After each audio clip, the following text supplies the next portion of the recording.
নমস্কার বন্ধুরা, welcome back to my channel Priya food blogger in India.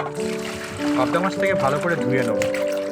চকচকে করে ধুয়ে নেওয়ার পরে পরিমাণ মতো নুন, 300 গ্রাম মাছে হলুদ দিয়ে ভালো করে মাখিয়ে নেব।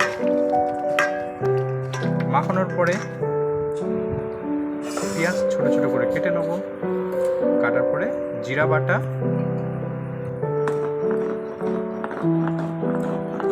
ভালো করে বেটে পেঁয়াজ বাটা, 3খানা পেঁয়াজ, একটা ছোট্ট আদা, দেখতেই পাচ্ছ কতটা আদা বাটা। গ্যাসটাকে জ্বালিয়ে আমরা রান্না শুরু করব। কড়াইটা বসিয়ে তাতে সরষের তেল দিলাম, দেখতেই পাচ্ছ কতটা সরষের তেল দিলাম। কালো জিরে, হলুদ, লঙ্কা গুঁড়ো। তেলটা গরম হয়ে গেলে এবার মাছটাকে ভেজে নেব। গরম হয়ে গেছে, মাছটাকে ভেজে নিচ্ছি। আস্তে আস্তে ভেজে কলা পাতার উপরে নামিয়ে নেব। এরকম টাইপের ভাজতে হবে।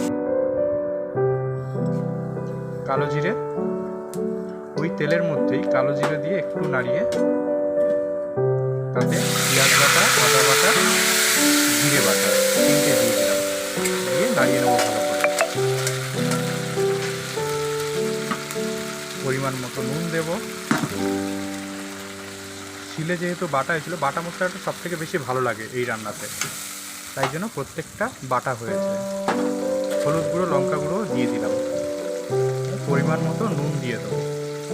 যে যতটা নুন খেতে ভালোবাসো ততটাই দেবে।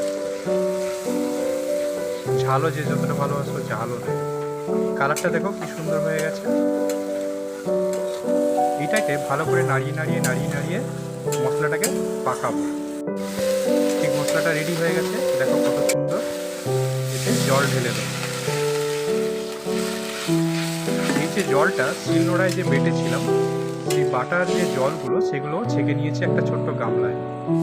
মশলাতে জল ঢালার পরে মশলাটা ভালো করে ফুটে গেল, টকবক করে ফুটছে। এবার আমরা মাছ ছাড়ব। সবকটা মাছ আস্তে আস্তে আস্তে আস্তে ছেড়ে দিতে হবে। ভিডিওটা ভালো লাগলে অবশ্যই সাবস্ক্রাইব করে দিও। খাবারটা বানিয়ে দেখো, খুবই ভালো লাগবে। রান্নাটা বানিয়ে দেখো, অসাধারণ। লাইক কমেন্ট অবশ্যই করে দিও। রান্না প্রায় রেডি।